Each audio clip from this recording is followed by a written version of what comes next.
എന്തൊക്കെയുണ്ട്? വിഷുവായിട്ട് ഇങ്ങനെ എങ്ങനെയുണ്ട് മൊത്തത്തിൽ എന്റെ ഒരു ലുക്കൊക്കെ? കൊള്ളാം, നന്നായിട്ടുണ്ട്. അതെ, ഞങ്ങള് ധ്യാൻ ചേട്ടന് വിഷുക്കോടിയൊക്കെ ആയിട്ടാ വന്നേ. ഇഷ്ടപ്പെട്ടോ ഞങ്ങള് തന്നു? ഇല്ല, എന്നാലും നമുക്ക് അങ്ങനെ പറയാലോ. അതെ, എനിക്ക് മുണ്ടില്ലാത്തതുകൊണ്ട് എനിക്ക് മുണ്ടുമായിട്ടൊക്കെയാണ് ഇവര് വന്നത്. ആദ്യമായിട്ടൊരു പാന്റ് ഇട്ടതാ, ഇട്ടിട്ടുണ്ട്. അതൊന്നും കാണിക്കല്ലേ, അതടച്ചേക്ക്. അല്ല, ഞാൻ ഇന്നൊരു പാന്റ് ഇടാന്ന് വിചാരിച്ചിരുന്നതല്ലേ അല്ലേ? ആ പാന്റാണ് നിങ്ങൾ ഇപ്പൊ അടി കണ്ട പാന്റ്. അപ്പൊ നിങ്ങൾ പറഞ്ഞ മുണ്ട് എടുത്തേ പറ്റൂ നിർബന്ധം പിടിച്ചപ്പോ ഞാനത് പറഞ്ഞു കൊടുക്കട്ടെ. ഞങ്ങളിവിടെ വിഷു സ്പെഷ്യൽ എന്നൊക്കെ പറഞ്ഞു വന്നേക്കാ. ഫുൾ സെറ്റപ്പ് ഒക്കെ ഇട്ട് കണിയൊക്കെ റെഡിയാക്കി കൃഷ്ണനെ വെച്ച് കഴിഞ്ഞപ്പോഴേക്കും ധ്യാൻ ചേട്ടൻ ജീൻസും ടീഷർട്ടൊക്കെ. ഇത്രയും നാളും മുണ്ടെടുത്ത് നടന്ന ധ്യാൻ ചേട്ടനോട് എല്ലാരും ചോദിച്ച ചോദ്യമാണ്, ചേട്ടാ എന്താ പാന്റ് ഒന്നും ഇടാത്തേന്ന് ചോദിച്ചുകൊണ്ടിരുന്ന ധ്യാൻ ചേട്ടൻ കറക്റ്റ് ഈ ദിവസം തന്നെ ജീൻസും ടീഷർട്ടൊക്കെ ഇട്ടിട്ട് നിൽക്കുക. അപ്പൊ ഞങ്ങൾ പറഞ്ഞു, ഞാൻ ഈ കോലത്തിൽ വന്നിട്ട് ധ്യാൻ ചേട്ടൻ ഫുൾ മോഡേൺ ആയിട്ട് നിൽക്കായിരുന്നു. അപ്പൊ അത് പറ്റില്ല. പുതിയ തുടക്കമല്ലേ എല്ലാത്തിന്റെയും. അപ്പൊ ഞാൻ കുറെ കാലമായിട്ട് ഈ പാന്റ് ഷർട്ടും മുണ്ടിട്ട് നടക്കല്ലേ. പുതിയ തുടക്കം എന്നുള്ള രീതിയിൽ ഞാനൊരു ഷർട്ടും വിഷുവിന് തുടങ്ങാന്ന് വിചാരിച്ചല്ലേ. പക്ഷെ അത് സമ്മതിക്കില്ല. വിഷു ആകുമ്പോഴേക്കും ധ്യാൻ ചേട്ടൻ എല്ലാവർക്കും ഇങ്ങനെ കാണാനാ ഇഷ്ടം. ഇല്ലേ, എല്ലാവർക്കും ഇഷ്ടായില്ലേ?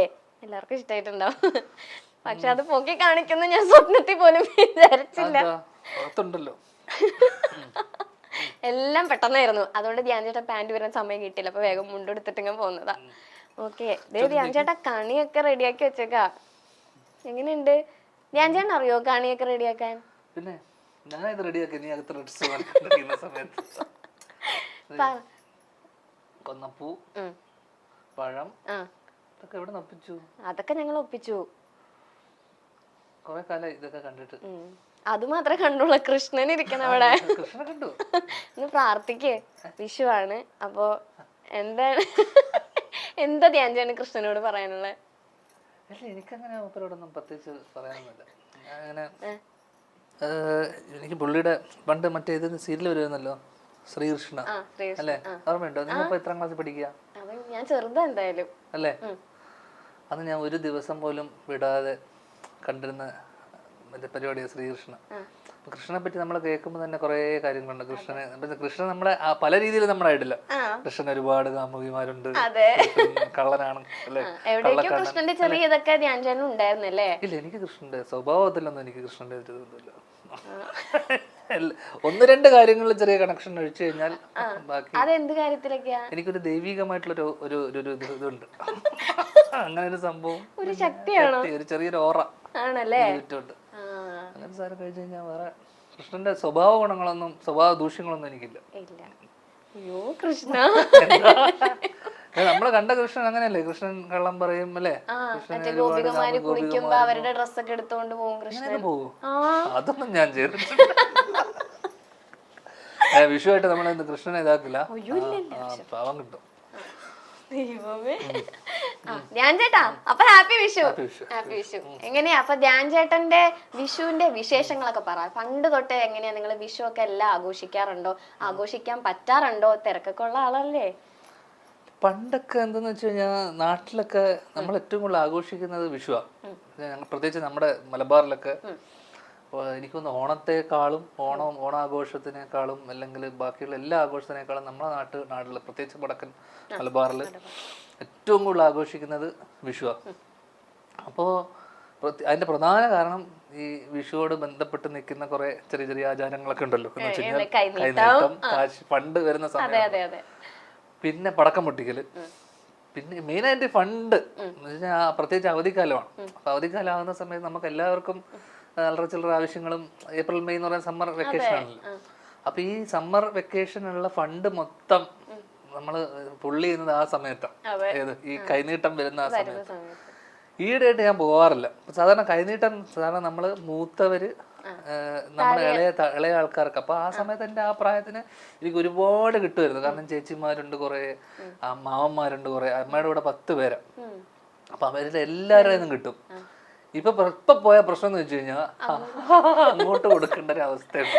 അതുകൊണ്ട് ഇപ്പൊ വിഷു ആഘോഷം എനിക്ക് എന്തോ പൊതുവെ ഇഷ്ടമല്ല. കാരണം പറയല്ലേ ധ്യാൻ ചേട്ടാ, നമുക്ക് ഒരു സമയത്ത് ഇങ്ങോട്ട് കിട്ടുമ്പോ നമുക്ക് പറ്റണ സമയത്ത് നമ്മൾ അങ്ങോട്ട് കൊടുക്കണ്ടേ? ഒരു കാര്യമില്ലാണ്ട് കൊടുക്കണ്ടല്ലോ ഒരു വിഷുവിന്റെ പേരിൽ. അപ്പൊ ഇങ്ങോട്ട് കിട്ടുന്ന സമയത്ത് അത് ആലോചിക്കില്ലേ? അത് അന്ന് കറക്റ്റ് ആയിരുന്നു. ഇന്ന് ഞാൻ അത് ആലോചിക്കുമ്പോൾ ശരിയല്ലെന്ന് എനിക്ക് ഏറ്റവും കൂടുതൽ ധ്യാൻ ചേട്ടൻ കളക്ട് ചെയ്തിട്ടുള്ള പൈസ എമൗണ്ട് ഓർക്കണ്ട?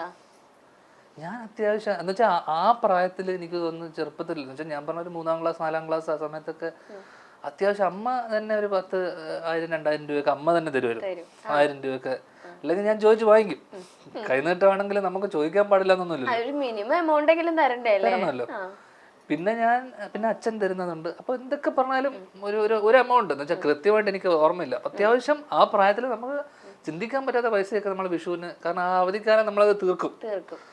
അപ്പോൾ പ്രത്യേകിച്ച് നമ്മൾ ഈ പടക്കം വാങ്ങിക്കാനും ഇതിനൊക്കെ ഈ പൈസ എക്സ്ട്രാ വണ്ടി വന്നു കഴിഞ്ഞാൽ ഇതിൽ നിന്നൊക്കെ എടുക്കുക.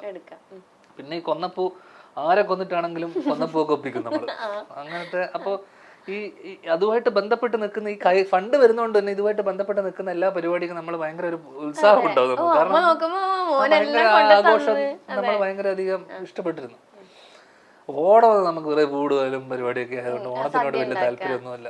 പക്ഷെ വിഷു അന്ന് ഇന്നും. പിന്നെ ഏറ്റവും വലിയ രസം എന്ന് വെച്ച് കഴിഞ്ഞാൽ ഈ പടക്കം പൊട്ടിക്കുക. എനിക്ക് ഇപ്പോഴും എന്തിനാ ഈ പടക്കം പൊട്ടിക്കുന്നത് ആക്ച്വലി വിഷുവിന്? അതെന്താ? കാരണം പണ്ടൊക്കെ നമ്മള് എന്തിനാ പടക്കം പൊട്ടിക്കുന്നത് അറിയാം? എന്തിനാ? വിഷു അല്ലേ, പൊട്ടിച്ചേക്കാന്ന്. അപ്പൊ ഞങ്ങളെ നാട്ടിലൊക്കെ എങ്ങനെയാന്ന് വെച്ച് കഴിഞ്ഞാ ഈ വീട്ടില് എന്തെങ്കിലും പൊട്ടിച്ചു കഴിഞ്ഞാ പൊതുവെ മത്സരം. ഓക്കെ, അവൻ പൊട്ടിച്ച്. അപ്പൊ ഇവിടെ ഒരു സാധനം പൊട്ടിച്ചു കഴിഞ്ഞു കഴിഞ്ഞാൽ ഇവിടെ നമ്മുടെ ഓലപ്പടക്കം എന്നൊക്കെ പറയുന്ന പോലെ നമ്മൾ മാലപ്പടക്കം എന്ന് പറയൂല്ലോ. മാല മറ്റേ എന്തായാലും പറയാം 1000 പാല 2000 പാല എന്നൊക്കെ പറയാം. ടടകട പൊട്ടുന്ന സാധനങ്ങൾ. അതിനെന്താ പറയാ? നമ്മുടെ നാട്ടിലെ കോയ എന്നൊക്കെ പറയാം. കോയപ്പടക്കം, മാലപ്പടക്കം. അപ്പൊ അതെണ്ണം പൊട്ടിച്ചു കഴിഞ്ഞു കഴിഞ്ഞാൽ അപ്പുറത്തുനിന്ന് പൊട്ടിച്ചു കഴിഞ്ഞാൽ നമ്മളൊരു സാധനം നമ്മൾ പറയും ഹൈഡ്രജൻ ഇങ്ങ് എടുക്കുന്ന പറയും. അപ്പൊ നമ്മളൊരു ഹൈഡ്രജൻ അങ്ങ് പൊട്ടിക്കും. അപ്പൊ ഡും ഒരു പൊട്ടല് പൊട്ടിക്കഴിഞ്ഞു കഴിഞ്ഞാൽ അവന്റെ വീട് കുലുങ്ങണം. ആ രീതിയിൽ ആ രീതിയിൽ എത്തണം. അപ്പൊ നമ്മൾ പൊട്ടിക്കുന്ന എവിടെയെന്ന് വെച്ച് കഴിഞ്ഞാൽ നമ്മുടെ വീട്ടിൽ പൊട്ടിക്കൂല. ഈ നമ്മുടെ വീടിനും ഇടയിലുള്ള സ്ഥലത്തുള്ള ഒരു കോമൺ സ്ഥലം ഉണ്ടാവുമല്ലോ, അവിടെ ഇട്ട് പൊട്ടിക്കും. അപ്പൊ അവനും കേൾക്കണം. അങ്ങനെ ഒരു മത്സരം ഉണ്ടായിരുന്നു പലപ്പോഴും. പിന്നെ അവരുടെ വീട്ടിൽ തീർന്നാലും നമ്മുടെ വീട്ടിൽ സാധനം ഉണ്ടാവണം. ചിലപ്പോ അവരുടെ വീട്ടിൽ തീരാറായി കാണും. പൊട്ടിച്ച് കഴിഞ്ഞാൽ പിന്നെ ഒരു സൈലൻസ് ഉണ്ടാവും. അല്ലല്ല, അവർ സൈലൻസ് പിന്നെ തീർന്നെന്ന് വിചാരിക്കുന്ന സമയത്ത് മെയിൻ സാധനങ്ങളൊക്കെ ഇറക്കും.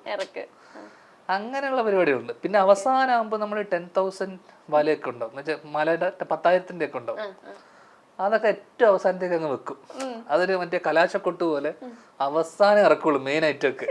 എന്നിട്ടൊരു പൊട്ടിക്കലുണ്ട്.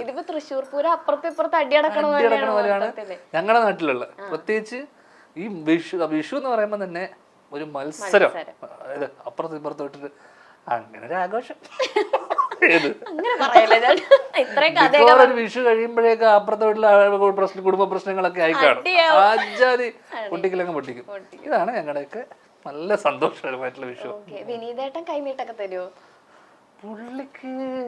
പുള്ളിയല്ല, ഏകദേശം നമുക്കൊക്കെ ഇങ്ങോട്ട് കിട്ടലാണല്ലോ. അപ്പൊ പുള്ളിയും ഇങ്ങനെ നിൽക്കുകയായിരിക്കും നമ്മുടെ കൂടെ തന്നെ എന്തെങ്കിലും കിട്ടുമോ. ധ്യാൻചേട്ടൻ ഇളയതായതുകൊണ്ട് വിനീതേട്ടനായിരുന്നു കൂടുതൽ പൈസ കിട്ടിക്കൊണ്ടിരുന്നത്. അല്ല, പൊതുവെ നമുക്ക് റവന്യൂ വരുന്ന ആൾക്കാർ കാശ് ജോലിയോ അല്ലെങ്കിൽ നമ്മുടെ ചേച്ചിമാരൊക്കെയാണ്, അവരൊക്കെ ജോലിക്ക് പോയിരുന്നു. അല്ലെങ്കിൽ മാമന്മാരൊക്കെ ആണെങ്കിൽ ജോലിയുള്ളവർ, അവരല്ലേ കാശ് വരും. ഒരു വരുമാനം ഇല്ലാതെ അന്ന് ചേട്ടൻ സ്കൂളിൽ പഠിക്കുകയാണല്ലോ, ഞാൻ സ്കൂളിൽ പഠിക്കുന്നത്. അപ്പൊ പുള്ളി അങ്ങനെ അന്ന് തന്നിരുന്നില്ല, ഇന്നും തരുന്നില്ല. അപ്പോ ചിലപ്പോ അത് വിഷുവിനല്ലോ, വിഷുവിന്റെ കാര്യമല്ലേ നമ്മുടെ എന്തായാലും ഈ വിഷുവിനെങ്കിലും ഒഴിച്ച് ബാക്കി എല്ലാ ദിവസവും മനുഷ്യൻ സഹായിക്കുന്നുണ്ട്. എന്നിട്ട് വിഷുവിന് ഒരു ദിവസം തരാത്ത കണക്ക് വിടുന്നു പറയാം. നമ്മളെ സ്പെഷ്യൽ വിഷു ആണോ? വിഷുവിന് കിട്ടിയിട്ടില്ല എനിക്ക്. അതിന് മുന്നും തലേന്നും കിട്ടിയതിന്റെ വിഷുവല്ല. വിഷുവിനന്ന് എനിക്ക് എന്തെങ്കിലും ഇനിയും സമയമുണ്ട്. ഇപ്പൊ പുള്ളിക്ക് കൃത്യമായിട്ട് വരുമാനമൊക്കെ ഉണ്ടല്ലോ, തരാം. ഇപ്പോഴാണെങ്കിൽ നമുക്ക് പല നമുക്കിപ്പോ നേരിട്ട് കണ്ട് കൈനീട്ടം എന്നുള്ളൊരു ചടങ്ങിന്റെ ഒന്നും ആവശ്യമില്ല. ഗൂഗിൾ പേ ഉണ്ട്, അക്കൗണ്ടിലോട്ട് ഇടാം. പിന്നെ നമ്മൾ എനിക്ക് തോന്നുന്നു വെച്ച് കഴിഞ്ഞാൽ നമ്മുടെ വരുമാനം കൂടുന്നതിനനുസരിച്ച് അതൊരു ചിന്തയുണ്ട്. ഇപ്പൊ അച്ഛൻ തരുമ്പോ അച്ഛനൊരു 5,000 രൂപ 3,000 രൂപ തരുവാണെങ്കിൽ അയാളുടെ ഒരു വരുമാന സ്രോതസ്സിനനുസരിച്ചായിരിക്കണം അയാളുടെ കൈനീട്ടം. അല്ലേ? കുറച്ച് ആൾക്കാര് നമ്മള് കൈനീട്ടം തരുന്ന സമയത്ത് 10 രൂപ എടുത്തിട്ട് തന്നു കഴിഞ്ഞു കഴിഞ്ഞാൽ ഒരുമാതിരി പരിപാടിയായിപ്പോ നമുക്ക് തോന്നുമല്ലോ. അവരവരെ സ്റ്റാൻഡേർഡിനനുസരിച്ച് വേണം കൈനീട്ടം കൊടുക്കാൻ. ഇപ്പൊ ഞാൻ നിനക്കൊരു കൈനീട്ടം തരുവാണെങ്കിൽ ഞാൻ മിനിമം എന്ത് തരും? പറ, ഒരു എമൗണ്ട് പറ. ഒരു 5000 അത് തരും. അല്ല തന്നേനേന്ന് എന്നുവെച്ചുകഴിഞ്ഞാൽ ശരിക്കും ധ്യാൻ ചേട്ടനെ വിഷു അല്ല ധ്യാൻ ചേട്ടന്റെ കയ്യിൽ നിന്ന് എനിക്ക് വിഷു കൈനീട്ടം കിട്ടാൻ ഭയങ്കര ആഗ്രഹമുണ്ട്. ഞാൻ വരെ ഇവിടുന്ന് നിങ്ങളുടെ കയ്യിൽ നിന്ന് വാങ്ങിച്ച് മുടുത്ത മുണ്ടാണ് ഇവിടെ എടുത്തോണ്ടിരിക്കുന്നത്. എന്നോട് നീ ഞങ്ങളൊരു വിഷുക്കോടി വന്നില്ല, അപ്പൊ ധ്യാൻ ചേട്ടൻ ഒരു കൈനീട്ടെങ്കിലും എന്താ? അപ്പൊ നീ പറയണത് ഈ 5000 രൂപയുടെ ഇതേ എനിക്കുള്ളൂ എന്നാണല്ലേ? അങ്ങനല്ല, നീ കുറച്ച് കണ്ടു. ഇത് ഇമോഷണൽ ഡാമേജ് ആക്കി, ഇതിലൊന്നും ഞാൻ വീഴില്ല. മിനിമം നിനക്കൊരു 50,000 എന്റെ മനസ്സിൽ ഞാൻ കണക്കൂട്ടി. അത് നീ തെറ്റിച്ച് പറഞ്ഞതുകൊണ്ട് ഞാൻ സത്യം എന്റെ ഇത് വെച്ചിട്ട് എന്റെ എത്ര ആസ്തിയുള്ള മനുഷ്യനാ ഞാൻ പിന്നെ എന്റെ ഒരു മര്യാദക്ക് ഒരു 5000 കറക്റ്റ് പറഞ്ഞിരുന്ന ആ എമൗണ്ട് കറക്റ്റ് ആയിട്ട് വന്നു. എത്രയാ കറക്റ്റ്? അതൊന്ന് കേക്കട്ടെ. അത് ഞാൻ പറഞ്ഞല്ലോ, ഒരു 50,000 ഞാൻ മനസ്സിൽ കൂട്ടിയത്. പിന്നെ ഇതായിട്ട് കൊടുത്തു. പിന്നെ ധ്യാൻ ചേട്ടൻ തന്നെ വിനിതേണ്ട എന്നാ പൈസ വെക്കണം, എന്നിട്ട് ഇനി ധ്യാൻ ചേട്ടൻ എനിക്ക് 50,000 രൂപ തരാൻ പോണ. ഞാൻ ചോദിച്ചിട്ട് പുള്ളിയോട് വാങ്ങിച്ചിട്ട് എനിക്ക് കൈനീട്ടം വേണ്ട വേണ്ട. ഓക്കെ, അല്ല മുന്തിരി എപ്പോഴും പോകുമ്പോൾ ചോദിച്ചു വാങ്ങിച്ചു. 10 രൂപയെങ്കിലും കൈനീട്ടെന്താ പറയാലോ. അത് ധ്യാൻ ചേട്ടൻ 10 എന്ന് പറയുമ്പോൾ ക്ലിയർ ആയിട്ട് പറയണം. എന്റെ 10 എന്നൊക്കെ പറയുന്നത് 10 lakhs ആണ് ഞാൻ ഇപ്പത്തെ ഒരു കണക്കിൽ പെടുന്നത്. ഓ ഓക്കെ, അപ്പൊ ഞാൻ എത്ര പറയണം? 10 എന്ന് പറയുമ്പോ 1 എന്ന് പറയുമ്പോൾ ചിലപ്പോ എനിക്ക് 1 ലക്ഷം എന്റെ മനസ്സിൽ വരും. ഒരു നീ എത്ര പറയണം? 0 പോയിന്റ് എന്നൊക്കെ പറഞ്ഞു കഴിഞ്ഞാൽ മാത്രമേ എനിക്ക് ഇത്രയും നിനക്ക് വേണ്ടത് ഞാൻ പോകുമ്പോ തരാം. ഓക്കെ, എന്തായാലും ഒരു 10 രൂപയെങ്കിലും. ഓക്കെ, അപ്പൊ ഞാൻ എന്നും ഇങ്ങനെ സൂക്ഷിച്ചു വെക്കും. ഞാൻ നമ്മുടെ മറ്റേ ആ സിനിമയില് ദിലീപേട്ടൻ മറ്റേ മമതയുടെ ഡ്രസ് എടുത്ത് വെക്കാൻ പറയുമ്പോ ഈ സെറ്റപ്പ് കണ്ടപ്പോഴും എനിക്കത് തോന്നി. അതുപോലെ ഞാൻ ധ്യാൻ ചേട്ടൻ തന്നെ വിഷു കൈനീട്ടം എടുത്തിട്ട് ഇങ്ങനെ വെക്കും. ഇതെനിക്ക് ധ്യാൻ ചേട്ടൻ 2023 വിഷുവിന് തന്ന 10 രൂപയുടെ വിഷു കൈനീട്ടാന്ന് ഞാൻ പറയും. വെക്കും. എങ്ങനെയുണ്ട്? അടിപൊളിയല്ലേ? അപ്പൊ ധ്യാൻ ചേട്ടൻ ഈ മുണ്ടും എടുത്ത് സൂക്ഷിച്ചു വെച്ചോ. ഞങ്ങൾ അന്ന് ധ്യാൻ ചേട്ടന് വിഷുക്കോടി ഇട്ട് തന്ന മുണ്ടാന്ന്. അടിയില് പാന്റ് വെക്കരുത്. ഓക്കെ, അപ്പൊ വിഷു കൈനീട്ടം കഴിഞ്ഞു. ഇനി കണി, ഇങ്ങനെ കണ്ണൊക്കെ പൊത്തി കണി കാണലൊക്കെ ഉണ്ടായിരുന്നോ? കണ്ണി അമ്മ വെളുപ്പിന് വന്ന് വിളിക്കുന്നു, കണ്ണ് തുറക്കരുത് എന്നൊക്കെ പറഞ്ഞ് കണ്ണടച്ചിരുന്നേ കൃഷ്ണനെ കാണാൻ. അതൊക്കെ ഉണ്ട്. അതിപ്പോ അടുത്ത് തന്നെ അമ്മ വിളിച്ചപ്പോ കഴിഞ്ഞ മുന്നത്തെ അവസാനം കണ്ട കണി അതായിരുന്നു. അതൊരു കെണിയായിരുന്നു. എനിക്ക് പിന്നെ എന്തായിരുന്നു? അല്ലല്ല അങ്ങനെയല്ല. അതെല്ലാം എല്ലാം വീട്ടിലുള്ള സമയത്താണെങ്കിൽ അമ്മ ഇതേപോലെ രാവിലെ എഴുന്നേറ്റ് വന്നിട്ട് 4 മണി 3:30 വിളിച്ച് എഴുന്നേറ്റ് ചേർപ്പിക്കും. അപ്പൊ നമ്മൾ 3:30 മണിക്കൊക്കെ എന്തിനാണ് ഉറങ്ങുന്ന സമയത്ത് വന്നിട്ട് എഴുന്നേൽപ്പിച്ചിട്ട് കണി ഒരു 7 മണിക്ക് കണ്ടാൽ കുഴപ്പമുണ്ടോ?